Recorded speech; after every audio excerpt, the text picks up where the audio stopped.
Once they reach the village, Magua presents the prisoners to the chief, explaining they can send Duncan to the French for a reward and burn the sisters in honor of all the Hurons the British have killed. At that moment, Hawkeye enters the village, and after being hit a couple of times for being white, he approaches the chief to ask for mercy with Duncan as his interpreter. After pointing out that killing the sisters would be more murdering of the innocent, he explains the French and the British had made peace and Magua broke it, thus it is highly doubtful the French will continue to be friends with the Hurons. Magua thinks this is a good idea because it shows the Hurons are stronger than the French, so they can make the new terms of trade with them. They can become full traders and take the land of other tribes, they shall be as powerful as the whites, not lesser. Hawkeye thinks following the ways of the whites is betraying the tribes and that Magua's heart has been twisted and infected with the sickness of greed. Before the argument can go any further, the chief reaches a decision.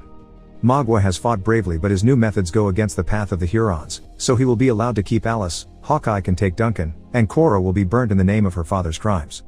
Desperate to save his love, Hawkeye offers his life over Cora's, but Duncan translates something else and offers himself instead. While Magua and his men leave with Alice, Hawkeye takes Cora with him to the hills.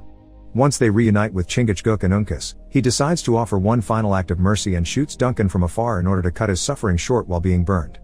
Hawkeye, his family, and Cora follow Magua to try to rescue Alice. However, Uncas rushes ahead without proper backup and is killed by Magua, who throws his body off the cliff. Inspired by his sacrifice, Alice thinks it is a better future than staying as Magua's slave, so she walks to the edge of the cliff and jumps as well. Hawkeye comes in next, and while he distracts the Hurons with his weapons, Chingachgook fights Magua, getting to kill him to avenge his son. After the battle is done, Chingachgook and Hawkeye say a prayer for Uncas' soul while Cora listens respectfully. It is during this prayer that Chingachgook proclaims himself the last of the Mohicans.